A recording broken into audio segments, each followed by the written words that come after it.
ಕಾವೇರಿ ನೀರು ಕಳವು ಮಾಡಿದವರಿಗೆ ಅಧಿಕಾರಿಗಳು ಬಿಸಿ ಮುಟ್ಟಿಸಿದ್ದಾರೆ. ಈಗ ಟಿವಿ9 ವರದಿ ಬೆನ್ನಲ್ಲೇ ಎಂಚಿಂಚು ಪರಿಶೀಲನೆ ಮಾಡಲಾಗ್ತಿದೆ. ಟಿವಿ9 ಈ ಬಗ್ಗೆ ವಿಸ್ತೃತವಾಗಿ ಬೆಳಗ್ಗೆಯಿಂದ ವರದಿಯನ್ನ ಪ್ರಸಾರ ಮಾಡ್ತಾ ಇದೆ. ಕಾವೇರಿ ನೀರು ಕಳವು ಮಾಡಿದವರಿಗೆ ಈಗ ಅಧಿಕಾರಿಗಳು ಬಿಸಿ ಮುಟ್ಟಿಸಿದ್ದಾರೆ. ಫಾರ್ ಹೌಸ್ನ ಬಳಿ ಈಗ ಪರಿಶೀಲನೆ ನಡೆಸಿರುವಂತಹ ಎಇ ಅಕ್ರಮವಾಗಿ ಯಾರ್ಯಾರು ಮೋಟಾರ್ಗಳನ್ನು ಹಾಕಿದ್ದಾರೆ, ಟಿವಿ9ನ ವರದಿಯಿಂದ ಎಚ್ಚೆತ್ತುಕೊಂಡಿರುವಂತವರು ಈಗ ಅಧಿಕಾರಿಗಳು ದೌಡಾಯಿಸಿದ್ದಾರೆ ಅಲ್ಲಿಗೆ. ಮೋಟಾರ್ ವಿದ್ಯುತ್ ಸಂಪರ್ಕವನ್ನು ಕಟ್ ಮಾಡಲಾಗಿದೆ. ನಾವು ಸ್ಥಳೀಯ ಶಾಸಕರು ರಮೇಶ್ ಅವರು ಕೂಡ ಮಾತನಾಡಿಸಿದ್ವಿ.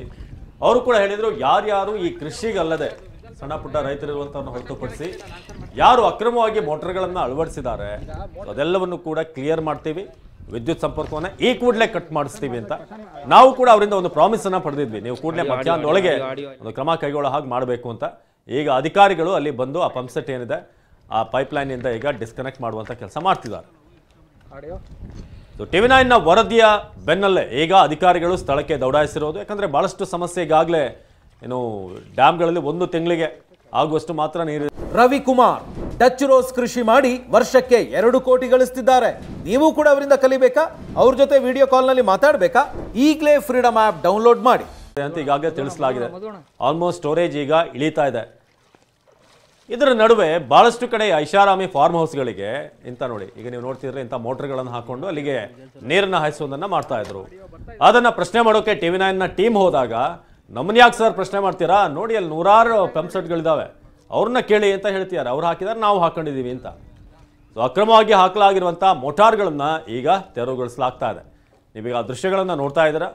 ಟಿವಿ9ನ ವರದಿಯ ಇಂಪ್ಯಾಕ್ಟ್ ಈಗ ಅಧಿಕಾರಿಗಳು ಸ್ಥಳಕ್ಕೆ ಬಂದಿದ್ದಾರೆ. ಈ ಅಧಿಕಾರಿಗಳೇನು ಗೊತ್ತಿರಲಿಲ್ಲ ಇಷ್ಟು ದಿನ. ಬಹಳಷ್ಟು ಕಡೆ ಅಧಿಕಾರಿಗಳು ಬೇರೆ ಬೇರೆ ಸಂಬಂಧಪಟ್ಟಂತ ಇಲಾಖೆಯವರ ಗಮನಕ್ಕೆ ಬಂದೇನೆ ಇಂಥ ಕೆಲಸಗಳಾಗ್ತಾ ಇರುತ್ತೆ. ಆದರೆ ನಾವು ವರದಿ ಮಾಡಬೇಕು, ಅದಾದ್ಮೇಲೆ ಇವರು ಅಲರ್ಟ್ ಆಗ್ತಾರೆ. ಈಗ ವೈರ್ಗಳನ್ನ ಏನೇನು ಈ ವಿದ್ಯುತ್ ಸಂಪರ್ಕಕ್ಕೆ ಬೇಕಾಗುವಂಥ ವೈರ್ಗಳನ್ನ ಈಗ ತೆರವುಗೊಳಿಸಲಾಗ್ತಾ ಇದೆ. ಎಲ್ಲೆಲ್ಲಿ ಅಕ್ರಮವಾಗಿ ಮೋಟಾರ್ಗಳನ್ನು ಹಾಕಿದಾರೋ ಆ ಮೋಟಾರ್ಗಳನ್ನ ಈಗ ತೆರವುಗೊಳಿಸುವಂಥ ಕೆಲಸ ಈಗ ಆಗ್ತಾ ಇದೆ. ವಿನಾಶ್, ಇದೇನು ಮೊದಲೇನಲ್ಲ, ಈ ರೀತಿ ಸಮಸ್ಯೆಗಳು ಮೊದಲಿಂದಲೂ ಕೂಡ ರೈತರ ಸಮಸ್ಯೆಗಳ ಬಗ್ಗೆ ಹೇಳ್ತಾನೆ ಬಂದಿದೆ. ಇವತ್ತು ಇಲ್ಲಿವರೆಗೂ ಕೂಡ ಅವ್ರಿಗೆ ಫಲ ಕಂಡಿರಲಿಲ್ಲ. ಅಂದ್ರೆ ಟಿವಿ9 ಮುಖೇನವಾಗಿ ಅವರಿಗೆ ಫಲ ಕಾಣಬೇಕು ಅಂತ ಇತ್ತೋ ಏನೋ ಬಹುಶಃ. ಇದೀಗ ಅಧಿಕಾರಿಗಳನ್ನ ಕಳಿಸಿದ್ದಾರೆ. ರಮೇಶ್ ಬಂಡಿಸಿದ್ದೇಗೌಡರು, ಸ್ಥಳೀಯ ಶಾಸಕರು, ಎಇ ಹಾಗೂ ಎಇ ಈಗ ಸ್ಥಳದಲ್ಲಿ ಬೀಡು ಬಿಟ್ಟಿರುವಂತಹ ದೃಶ್ಯಗಳನ್ನ ನೋಡ್ತಾ ಇದ್ದೀರಿ. ಅಲ್ಲಿ ಅಕ್ರಮವಾಗಿ ಅಳವಡಿಸಿದಂತಹ ಪಂಪ್ ಸೆಟ್ಗಳು ಹಾಗೆ ವೈರ್ಗಳನ್ನೆಲ್ಲವನ್ನ ಕೂಡ ಕಟ್ ಮಾಡ್ತಾ ಇದ್ದಾರೆ. ಅಂದ್ರೆ ನಾಲೆಗೆ ಬಿಡುವಂತಹ ನೀರು ಅಲ್ಲಿ ರೈತರಿಗೆ ತಲುಪ್ತಾನೆ ಇರಲಿಲ್ಲ. ಸಾಕಷ್ಟು ಜನ ಕಂಪ್ಲೇಂಟ್ಸ್ಗಳು ಕೂಡ ಮಾಡ್ತಾ ಇದ್ರು, ನಾಲೆಯಿಂದ ನೀರು ಬರ್ತಾ ಇದೆಯೋ ಹೊರತು ನಮ್ಮ ಜಮೀನಿಗೆ ಸೇರ್ತಾ ಇಲ್ಲ, ನಮಗೆ ಕುಡಿಯೋಕ್ಕೂ ಕೂಡ ಸಾಕಾಗ್ತಾ ಇಲ್ಲ ಅನ್ನುವಂಥ ಸಮಸ್ಯೆಗಳನ್ನ ಈ ಹಿಂದೆಯಿಂದಲೂ ಕೂಡ ಕಂಪ್ಲೇಂಟ್ ಮಾಡ್ತಾನೆ ಬಂದ್ರು. ಬಹುಶಃ ಇದಕ್ಕೆ ಈಗ ಅವರು ಫಲ ಕಾಣ್ತಾ ಇದ್ದಾರೆ. ಅಕ್ರಮವಾಗಿ ಹಾಕಲಾಗಿರುವಂತಹ ಮೋಟಾರ್ಗಳೆಲ್ಲವನ್ನ ಈಗ ತೆರವು ಮಾಡಲಾಗ್ತಾ ಇದೆ.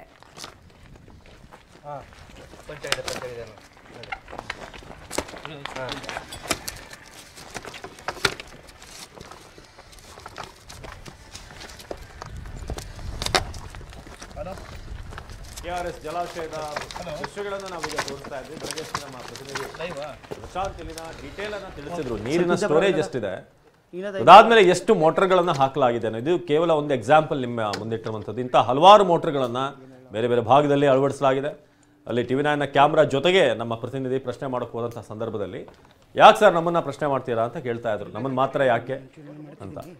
ಬಹಳಷ್ಟು ಮಂದಿಯಲ್ಲಿ ಭತ್ತ ಬೆಳೆಯುವಂಥವ್ರು ಇದ್ದಾರೆ. ಆದರೆ ಫಾರ್ಮ್ ಹೌಸ್ಗಳನ್ನ ಈ ಸುತ್ತಮುತ್ತ ಮಾಡ್ಕೊಂಡಿರುವಂಥವ್ರು ಅವರು ಕೂಡ ಪೈಪ್ಗಳನ್ನು ಹಾಕಿದ್ರು. ಅಕ್ರಮವಾಗಿ ಹಾಕಲಾಗಿರುವಂಥ ಮೋಟಾರನ್ನ ಈಗ ತೆರವುಗೊಳಿಸುವಂಥ ಕೆಲಸ ಆಗ್ತಿದೆ. ಟಿವಿ9 ವರದಿಯ ಬಿಗ್ ಇಂಪ್ಯಾಕ್ಟ್ ಇದು. ಮೋಟಾರ್ ಮತ್ತು ವಿದ್ಯುತ್ ಸಂಪರ್ಕ ಈಗ ಕಟ್ ಮಾಡಲಾಗ್ತಿದೆ. ಜೊತೆಗೆ ಇದು ಇವತ್ತಿಗೆ ಮಾತ್ರ ಸೀಮಿತವಾಗಬಾರ್ದು. ಸ್ವಲ್ಪ ದಿನ ಆದ್ಮೇಲೆ ಎಲ್ಲ ಮರೀತಾರೆ, ಮತ್ತೆ ನಾವು ಮೋಟರ್ ಹಾಕ್ತೀವಿ ಅಂತಂದ್ರೆ ಆಗ್ಲೂ ಕೂಡ ಅಧಿಕಾರಿಗಳು ಅಲರ್ಟ್ ಆಗ್ತಿರ್ಬೇಕು ಅಲ್ಲಿ. ಅಂದ್ರೆ ಇಷ್ಟು ದಿನ ನಿದ್ದೆಯಲ್ಲಿದ್ದಂತಹ ಅಧಿಕಾರಿಗಳಿಗೆ ಅಂದ್ರೆ ನಿದ್ದೆಯಿಂದ ಎಬ್ಬಿಸುವಂತಹ ಪ್ರಯತ್ನವನ್ನ ಇಲ್ಲಿ ಟಿವಿ9 ಮಾಡಬೇಕಾಯ್ತೇನೋ. ಯಾಕಂದ್ರೆ ಇಷ್ಟು ದಿನ ಏನು ಗೊತ್ತಿಲ್ಲದೆ ಏನೋ ಅವ್ರು ಸುಮ್ಮನೆ ಇದ್ದಿರ್ಲಿಲ್ಲ. ಸಾಕಷ್ಟು ರೈತರು ಈ ಹಿಂದೆಯಿಂದಲೂ ಕೂಡ ಕಂಪ್ಲೇಂಟ್ಗಳು ಮಾಡ್ತಾ ಬಂದಿದ್ರು ಕೂಡ ಅಧಿಕಾರಿಗಳು ಕಣ್ಮುಚ್ಚಿ ಕುಳಿತಿದ್ರು. ಎಲ್ಲವೂ ಕೂಡ ಗೊತ್ತಿಲ್ಲದೆ ಇದ್ದಂಗಿದ್ದಿದ್ದೆ ಅಲ್ಲಿ ನಿಜಕ್ಕೂ ಈ ರೀತಿ ಸಮಸ್ಯೆ, ಬಹುದೊಡ್ಡ ಸಮಸ್ಯೆಗೆ ಕಾರಣವಾಗಿತ್ತು. ಇದೀಗ ರೈತರು ಒಂದು ರೀತಿ ನಿಟ್ಟುಸಿರು ಬಿಡುವಂತಹ ಸಮಯ. ಟಿವಿ9 ವರದಿ ಬೆನ್ನಲ್ಲೇ ಸ್ಥಳದಲ್ಲಿ ಇಂಚಿಂಚು ಪರಿಶೀಲನೆಯನ್ನು ಮಾಡಲಾಗ್ತಾ ಇದೆ. ಎಇ ಹಾಗೂ ಎಇ ಇದೀಗ ಸ್ಥಳದಲ್ಲಿ ಬೀಡು ಬಿಟ್ಟು ಒಂದು ಪಂಪ್ ಸೆಟ್ ನ ತೆರವು ಮಾಡ್ತಾ ಇರುವಂತಹ ದೃಶ್ಯಗಳನ್ನ ನೋಡ್ತಾ ಇದ್ದೀರಿ. ಕೇವಲ ಇದೊಂದೇ ಪಂಪ್ ಸೆಟ್ ಅಲ್ಲ, ಈ ರೀತಿ ಸಾವಿರಾರು ಪಂಪ್ ಸೆಟ್ಗಳಿರಬಹುದು ಅಂತ ಅಂದಾಜಿಸಲಾಗ್ತಾ ಇದೆ. ಅಂದ್ರೆ ಇದು ಕೇವಲ ಪ್ರಾಥಮಿಕ ತನಿಖೆ ಅಷ್ಟೇ. ಅಂದ್ರೆ ಪ್ರಾಥಮಿಕವಾಗಿ ಇಲ್ಲಿ ಟೆಸ್ಟ್ ಮಾಡಲಾಗ್ತಾ ಇದೆ.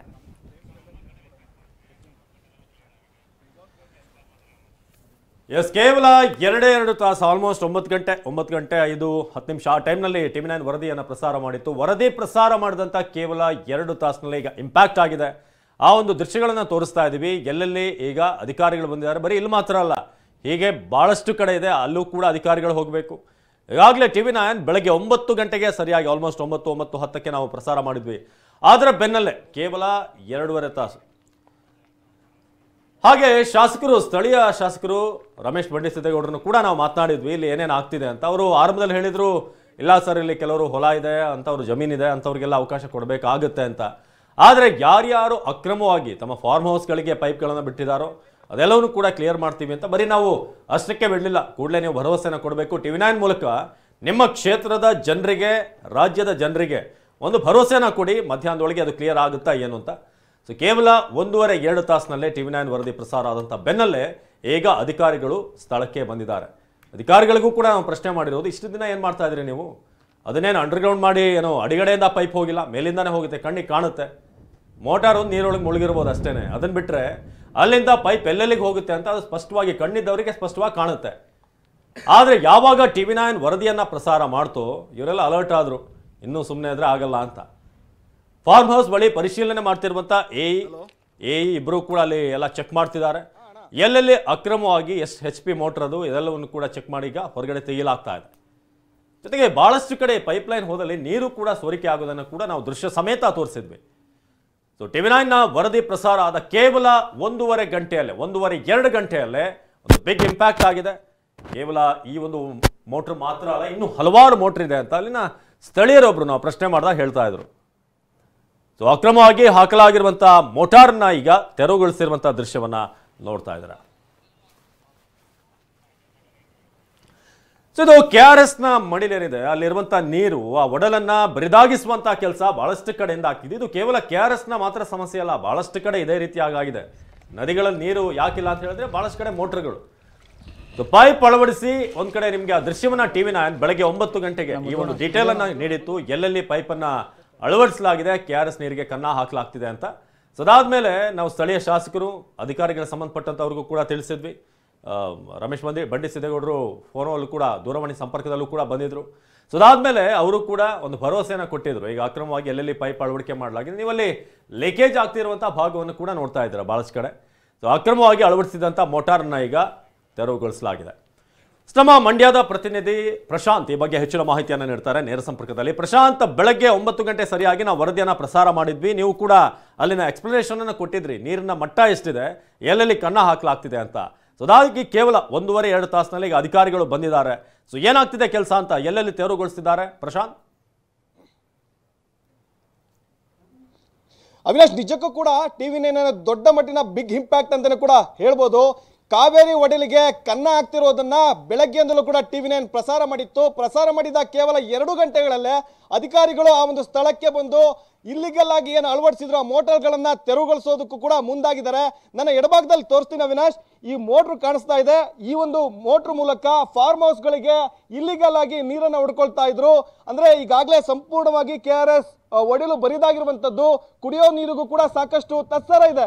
ಇಂತಹ ಸಂದರ್ಭದಲ್ಲೂ ಕೂಡ ಈ ಒಂದು ಜಲಾಶಯದ ಹಿನ್ನೀರಿನಿಂದ ಅಕ್ರಮವಾಗಿ ಇಷ್ಟ ದೊಡ್ಡ ಮಟ್ಟಿನ ಮೋಟರ್ಗಳನ್ನ ಇಟ್ಕೊಂಡು ಅವರ ಫಾರ್ಮ್ ಹೌಸ್ಗಳಿಗೆ ನೀರನ್ನ ಕೂಡ ಹೊಡ್ಕೊಳ್ತಾ ಇದ್ರು. ಪ್ರಮುಖವಾಗಿ ಜಿಲ್ಲಾಡಳಿತ ಹೇಳಿತ್ತು, ಕುಡಿಯೋ ನೀರಿಗೆ ಸಾಕಷ್ಟು ತೊಂದರೆ ಇದೆ, ಯಾವೊಬ್ಬ ರೈತರು ಕೂಡ ನೀರನ್ನ ಕಾಲುವೆ ಬೆಳೆಗಳನ್ನ ಬೆಳಿಬೇಡಿ, ಕಾಲುವೆಗಳಿಗೆ ನೀರನ್ನ ಬಿಡೋದಿಲ್ಲ ಅಂತ ಕೂಡ ಹೇಳಿತ್ತು. ಈಗಾಗಲೇ ಕಳೆದ 1 ತಿಂಗಳು 2 ತಿಂಗಳಿಂದಲೂ ಕೂಡ ಕಾಲುವೆಗಳಿಗೆ ಒಂದ್ ಕಡೆ ನೀರನ್ನ ಹರಿಸ್ತಾ ಇಲ್ಲ. ಕೇವಲ ಬೆಂಗಳೂರು, ಮೈಸೂರು, ರಾಮನಗರ, ಮಂಡ್ಯಗೆ ಈ ಒಂದು ಕಾವೇರಿ ನೀರು ಬೇಕಾಗುತ್ತೆ ಅಂತ ಹೇಳಿ ಬೆಳೆಗಳನ್ನ ಬೆಳಿಬೇಡಿ ಅಂತ ರೈತರಿಗೆ ಹೇಳಿದ್ರು. ಈ ಮಧ್ಯೆ ಅಕ್ರಮವಾಗಿ ಪ್ರಭಾವಿಗಳು KRS ಒಡಲಿಗೆ ಮೋಟರ್ಗಳನ್ನ ಇಟ್ಕೊಂಡು ನಿರಂತರವಾಗಿ ನೀರನ್ನ ಹೊಡೆಯುವಂತ ಕೆಲಸವನ್ನ ಮಾಡಿತ್ತು.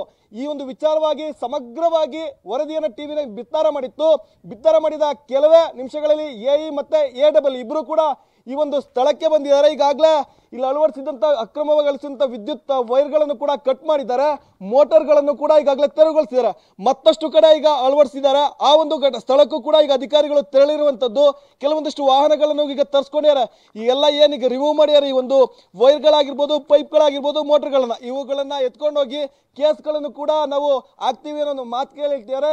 ಕೇವಲ ಒಂದು ಸ್ಥಳದಲ್ಲ, ಈ ನೀರಿನ 10 ಕಡೆಗಳಲ್ಲಿ ಈ ರೀತಿ ಅಕ್ರಮವಾಗಿ ಮೋಟಾರ್ಗಳನ್ನು ಇಟ್ಕೊಂಡು ತಮ್ಮ ಫಾರ್ಮ್ ಹೌಸ್ಗಳಿಗೆ ನೀರನ್ನು ಹೊಡ್ಕೊಳ್ಳುವಂತ ಕೆಲಸಗಳನ್ನ ಮಾಡ್ತಾ ಇದ್ದಾರೆ. ಈ ರೀತಿ ನಿರಂತರ ಆದ್ರೆ ಬೆಂಗಳೂರಿಗೂ ಕೂಡ ಸಾಕಷ್ಟು ತೊಂದರೆ ಆಗುತ್ತೆ. ಈ ಒಂದು ವಿಚಾರಗಳನ್ನ ಇಟ್ಕೊಂಡು TV9 ಸುದ್ದಿಯನ್ನ ಬಿತ್ತರ ಮಾಡಿತ್ತು. ಸುದ್ದಿಯನ್ನ ಬಿತ್ತರ ಮಾಡಿದ ಕೆಲವೇ ನಿಮಿಷಗಳಲ್ಲೂ ಕೂಡ ಅಧಿಕಾರಿಗಳು ಬಂದು ಈಗ ತೆರವು ಮಾಡೋ ಕೆಲಸಕ್ಕೂ ಕೂಡ ಮುಂದಾಗಿರುವಂತದ್ದು. ಅವಿನಾಶ್, ಹಾಗೆ ಪ್ರಶಾಂತ್, ಅಂದ್ರೆ ಇವತ್ತು ಕೇವಲ ತೆರವು ಮಾಡಿ ಹೋಗ್ಬಿಡ್ತಾರೆ ಅಧಿಕಾರಿಗಳು, ಮತ್ತೆ ಅವರು ಅದೇ ಕೆಲಸಕ್ಕೆ ಇಳಿಯುವಂತಹ ಎಷ್ಟೋ ಸಂದರ್ಭಗಳಲ್ಲಿ ನಾವು ಗಮನಿಸಿದ್ದೇವೆ. ಅಂದ್ರೆ ಇವರು ವಿರುದ್ಧವಾಗಿ ಏನಾದ್ರೂ ಕಠಿಣ ಕ್ರಮಗಳೇನಾದ್ರೂ ಆಗುತ್ತಾ? ಆ ರೀತಿ ಘಟನೆಗಳು ಮತ್ತೆ ಮರುಕಳಿಸದಂತೆ ಯಾವ ರೀತಿ ಎಚ್ಚೆತ್ತುಕೊಳ್ತಾರೆ? ಏನ್ ಕ್ರಮಗಳಾಗ್ತಾ ಇದೆ ಅಂತ ಈ ಒಂದು ವಿಚಾರವಾಗಿ ಬೆಳಗ್ಗೆಯಿಂದಲೂ ಕೂಡ ಸುದ್ದಿಯನ್ನ ಬಿತ್ತರ ಮಾಡಿದ TV9. ಪ್ರಮುಖವಾಗಿ ಸುದ್ದಿ ಬಿತ್ತರ ಮಾಡಿದ ನಂತರದಲ್ಲಿ ಅಧಿಕಾರಿಗಳು ಬಂದಿದ್ದಾರೆ. ಕೇವಲ ಇದಿಷ್ಟಕ್ಕೆ ಮಾತ್ರ ಸೀಮಿತವಾಗಬಾರ್ದು. ಯಾಕಂದ್ರೆ ಜಿಲ್ಲಾಡಳಿತ ಈಗಾಗಲೇ ಜಿಲ್ಲೆಯಲ್ಲಿರುವಂತಹ ರೈತರುಗಳಿಗೆ ಹೇಳಿದೆ, ಯಾವುದೇ ಕಾರಣಕ್ಕೂ ಬೆಳೆಗಳನ್ನ ಬೆಳಿಬೇಡಿ. ಜಲಾಶಯದಲ್ಲಿ ಕೇವಲ ಈಗ 90 ಅಡಿ ನೀರಿರುವಂತದ್ದು ಶಕುಂತಲಾ, ಅಂದ್ರೆ 16 TMC ಅಷ್ಟು ನೀರಿದೆ. ಅದರಲ್ಲಿ 4 ರಿಂದ 5 TMC ನೀರು ಡೆಡ್ ಸ್ಟೋರೇಜ್ ಆಗುತ್ತೆ. ಉಳಿಯುವಂತದ್ದು ಕೇವಲ 9 TMC. ಆ ಒಂದು 9 TMC ಯಲ್ಲಿ ಇನ್ನು 3-4 ತಿಂಗಳು ಪ್ರಮುಖವಾದಂತಹ ನಗರಗಳು ಬೆಂಗಳೂರು, ರಾಮನಗರ, ಮೈಸೂರು, ಮಂಡ್ಯಕ್ಕೂ ಕೂಡ ಕುಡಿಯೋ ನೀರನ್ನ ಕೊಡಬೇಕಾಗುತ್ತೆ. 1 TMC ಅಷ್ಟು ನೀರು ಆವಿಯಾಗಿ ಹೋಗ್ಬಿಡುತ್ತೆ. ಉಳಿಯುವಂಥದ್ದು 8 TMC. ಇಂತಹ ಸಂದರ್ಭದಲ್ಲಿ ಇವರು ಅಧಿಕಾರಿಗಳು ಕಣ್ಣು ಮುಚ್ಚಿಕೊಂಡು ಕುಳಿತುಕೊಂಡಿದ್ರು. ಅವರನ್ನ ಕಣ್ಣನ್ನ ತೆರೆಸುವಂತ ಕೆಲಸವನ್ನ TV9 ಮಾಡಿತ್ತು. ಈಗ ಅಧಿಕಾರಿಗಳು ಹೇಳ್ತಿರುವಂತದ್ದು, ಈಗ ಮತ್ತೆ ಇದಕ್ಕೆ ಅಳವಡಿಸಕ್ಕೆ ಅವಕಾಶ ಮಾಡಿಕೊಡಲ್ಲ. ಯಾರೆಲ್ಲ ಈ ರೀತಿ ಇಲ್ಲಿಗಲ್ ಆಗಿ ಮಾಡಿದಾರೆ ಅವ್ರ ಮೇಲೆ ಕೇಸನ್ನ ಜಡಿಸ್ತೀವಿ ಅಂತ. ಆದ್ರೆ ಇವರು ಕೇಸನ್ನ ಜಡಿತಾರ, ಕೇವಲ ಇಲ್ಲಿ ತಾತ್ಕಾಲಿಕವಾಗಿ ಇದಕ್ಕೆ ಬ್ರೇಕ್ ಹಾಕುವಂತ ಕೆಲಸವನ್ನ ಮಾಡ್ತಾರ ಅನ್ನೋದು ಗೊತ್ತಿಲ್ಲ. ನಾವು ಕೂಡ ಅದನ್ನ ಫಾಲೋ ಮಾಡೇ ಮಾಡ್ತೀವಿ. ಇವತ್ತಿಗೆ ಮಾತ್ರ ಬಂದು ಕಣ್ಣೊರೆಸುವ ತಂತ್ರಕ್ಕೆ ಬಿಡೋದಿಲ್ಲ. ಯಾಕಂದ್ರೆ ಇವತ್ತು ಇದನ್ನ ಮೋಟರ್ಗಳ ಎತ್ಕೊಂಡೋದ್ರು ಮತ್ತೆ ಹಾಕುವಂತ ಕೆಲಸವನ್ನ ಮಾಡಬಹುದು. ಮತ್ತೊಂದ್ ಕಡೆ ಜಲಾಶಯವನ್ನ ಕಾಯೋದಕ್ಕೆ ಅಂತಾನೆ ಕೈಗಾರಿಕಾ ಪಡೆ ಇದೆ. ಅವರು ಇಲ್ಲಿ ಯಾವುದೇ ರೀತಿ ಬಂದು ಇಲಿಗಲ್ ಚಟುವಟಿಕೆ ಮಾಡಿದ್ರು ಕೂಡ ಅವ್ರ ಮೇಲೆ ಕೇಸ್ ಹಾಕುವಂತ ಕೆಲಸವನ್ನ ಮಾಡ್ತಾರೆ. ಈಗ ಎಚ್ಚೆತ್ಕೊಂಡಿರುವಂತ ಅಧಿಕಾರಿಗಳು ಇದನ್ನ ಮುಂದುವರಿಸಬೇಕಾಗುತ್ತೆ. ಯಾಕಂದ್ರೆ ಬೆಳಿಗ್ಗೆ ನೀವು ಕ್ಯಾಮ್ರಾ ಸಮೇತ TV9 ಕ್ಯಾಮ್ರಾ ಸಮೇತ ಒಬ್ಬ ಅಲ್ಲಿ ಯಾರು ಹಾರ್ಮೋನ್ಸ್ ಅವ್ರ ಬಳಿ ಹೋದಾಗ ಅವ್ರು ಹೇಳ್ತಾ ಇದ್ರು, ಇದು ಒಂದೇ ಅಲ್ಲ ಸರ್, ಈ ರೀತಿ 100 ಇದೆ ಇಲ್ಲಿ, ಅದನ್ನೆಲ್ಲ ತೆಗ್ಸಿ ನೀವು ಅಥವಾ ಪ್ರಶ್ನೆ ಮಾಡಿ ಅವ್ರನ್ನ ಕೇಳಿ ಅಂತ. ಅಂದ್ರೆ ಇಲ್ಲಿಂದ ಶುರುವಾಗುತ್ತಾ ಇದು ಒಂದೊಂದ್ ಕಡೆ ಎಲ್ಲಾ ಕಡೆ ಕ್ಲಿಯರ್ ಮಾಡುವಂತದ್ದು ಶುರು ಮಾಡ್ತಾರೆ ಇವರು. ಇವ್ರಿಗೆ ಮಾಹಿತಿಯನ್ನು ಕೊಟ್ಟಿದ್ರೆ ಎಲ್ಲೆಲ್ಲಿ ಇದೆ ಅಂತ. ಈಗ ಅವಿನಾಶ್, ಈಗ ನಾವಿದ್ದ ಸ್ಥಳಕ್ಕೆ ಅಧಿಕಾರಿಗಳು ಬಂದಿದ್ದಾರೆ. ಇಲ್ಲಿ ಅಳವಡಿಸಿರುವಂತಹ ಮೋಟಾರ್ಗಳನ್ನ, ಪೈಪ್ಗಳನ್ನ ತೆರವುಗೊಳಿಸುವಂತದ್ದು ಮತ್ತೆ ಅಕ್ರಮವಾಗಿ ಸಂಪರ್ಕ ಮಾಡಿರುವಂತಹ ವಿದ್ಯುತ್ ವೈರ್ಗಳನ್ನು ಕೂಡ ಕಟ್ ಮಾಡುವಂತ ಕೆಲಸವನ್ನ ಮಾಡಿದ್ದಾರೆ.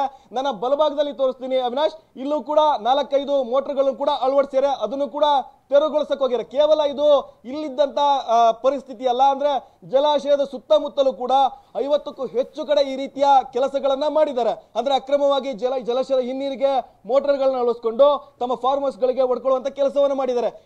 ಇವುಗಳನ್ನು ಕೂಡ ಅಧಿಕಾರಿಗಳು ತೆರವುಗೊಳಿಸಲೇಬೇಕು.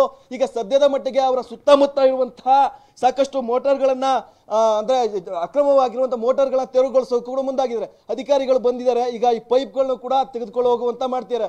ಆದ್ರೆ ಕುಡಿಯೋ ನೀರನ್ನ ಗಮನದಲ್ಲಿಟ್ಕೊಂಡು ಸಂಬಂಧಪಟ್ಟಂತ ಅಧಿಕಾರಿಗಳು ಯಾವೆಲ್ಲ ಈ ನೀರಿಗೆ ಅಕ್ರಮವಾಗಿ ಹಾಕೊಂಡಿದ್ದಾರೆ ಅದನ್ನ ತೆರವುಗೊಳಿಸಲೇಬೇಕು. ಇಲ್ಲಾಂದ್ರೆ ಸಾಕಷ್ಟು ಜಲತತ್ತರ ಕೂಡ ಉಂಟಾಗುತ್ತೆ. ಕುಡಿಯೋ ನೀರಿಗೆ ಈಗಾಗಲೇ ಸದ್ಯದ ಮಟ್ಟಿಗೆ ಬೆಂಗಳೂರಿನ ಪರಿಸ್ಥಿತಿ ಏನಿದೆ ಅನ್ನೋದು ಗೊತ್ತು. ಪ್ರಮುಖವಾಗಿ ಬೆಂಗಳೂರು ಅವಲಂಬಿಸಿರುವಂತೆ ಈ ಒಂದು KRS ಜಲಾಶಯದಿಂದ ಪ್ರತಿನಿತ್ಯ KRS ಜಲಾಶಯದಿಂದ ಕಾವೇರಿ ನೀರನ್ನ ಬಿಡಲಾಗುತ್ತೆ. ಈ ರೀತಿ ಅಕ್ರಮವಾಗಿ ತಮ್ಮ ಫಾರ್ಮ್ ಹೌಸ್ಗಳಿಗೆ ನೀರನ್ನ ಹೊಡ್ಕೊಂಡ್ರೆ ಕುಡಿಯೋ ನೀರಿಗೂ ಕೂಡ ಸಾಕಷ್ಟು ತೊಂದರೆ ಆಗುತ್ತೆ. ಈ ನಿಟ್ಟಿನಲ್ಲೂ ಕೂಡ ಅಧಿಕಾರಿಗಳು ಸದ್ಯದ ಮಟ್ಟಿಗೆ ಎಚ್ಚೆತ್ಕೊಂಡು ಇಲ್ಲಿ ಅಳವಡಿಸಿರುವಂತಹ ಮೋಟಾರ್ಗಳನ್ನ, ಪೈಪ್ಗಳನ್ನ ತೆರವುಗೊಳಿಸೋದಕ್ಕೂ ಮುಂದಾಗಿದ್ದಾರೆ. ಸುತ್ತಮುತ್ತದಲ್ಲೂ ಕೂಡ ಸಾಕಷ್ಟು ಇದೆ, ಅವನು ಕೂಡ ತೆರವುಗೊಳಿಸಬೇಕು ಅಂತೇಳಿ ಸ್ಥಳೀಯರು ಕೂಡ ಒತ್ತಾಯವನ್ನು ಮಾಡ್ತಿರುವಂತದ್ದು. ಅವಿನಾಶ್, ಧನ್ಯವಾದ ಪ್ರಶಾಂತ್. ನಿರಂತರವಾಗಿ ಫಾಲೋಅಪ್ ನಲ್ಲಿ ಕೂಡ ಇದ್ದಾರೆ. ಅಲ್ಲಿ ಎಲ್ಲೆಲ್ಲ ಆಗ್ತಾ ಇದೆ ಎಲ್ಲಾ ಮೋಟರ್ಗಳು ಕೂಡ ಕ್ಲಿಯರ್ ಆಗಬೇಕು. ಜೊತೆಗೆ ಇಲ್ಲಿ ಮಾತ್ರ ಅಲ್ಲ, ಬೇರೆ ಬೇರೆ ಜಲಾಶಯಗಳಲ್ಲೂ ಕೂಡ ಹೇಗಿದೆ ಪರಿಸ್ಥಿತಿ ಅದರ ಬಗ್ಗೆ ಕೂಡ TV9 ನಿರಂತರವಾಗಿ ನಿಮಗೆ ತಿಳಿಸ್ತಾ ಹೋಗುತ್ತೆ. ಯಾಕಂದ್ರೆ ಪ್ರತಿ ಹನಿ ನೀರಿಗೂ ಕೂಡ ಅಂತ ಒಂದು ತತ್ವಾರ ಈಗ ಶುರುವಾಗಿದೆ. ಅಂದ್ರೆ ಇದಕ್ಕಾಗಿ ಒಂದು ಟೀಮ್ ಕೂಡ ಮಾಡಬೇಕಾಗಿದೆ. ಯಾಕಂದ್ರೆ ಕೇವಲ ಇಬ್ಬರು ಅಧಿಕಾರಿಗಳು ಸ್ಥಳಕ್ಕೆ ಹೋದ್ರು, ಪರಿಶೀಲನೆ ಮಾಡಿದ್ರು, ಒಂದಷ್ಟು ಮೋಟರ್ಗಳನ್ನ ತೆರವುಗೊಳಿಸಿದ್ರು, ಅಷ್ಟಕ್ಕೆ ಸೀಮಿತ ಆಗಬಾರ್ದು. ಯಾಕಂದ್ರೆ ಇದರ ಸಾವಿರಾರು ಇರಬಹುದಾದಂತಹ ಸಾಧ್ಯತೆಗಳಿರೋದ್ರಿಂದ ಒಂದು ಟೀಮ್ ಅನ್ನ ಮಾಡಿ ಅದನ್ನ ಫಾಲೋ ಅಪ್ ಮಾಡೋದು ಬೆಟರ್ ಅಂತ ಅನಿಸ್ತಾ ಇದೆ.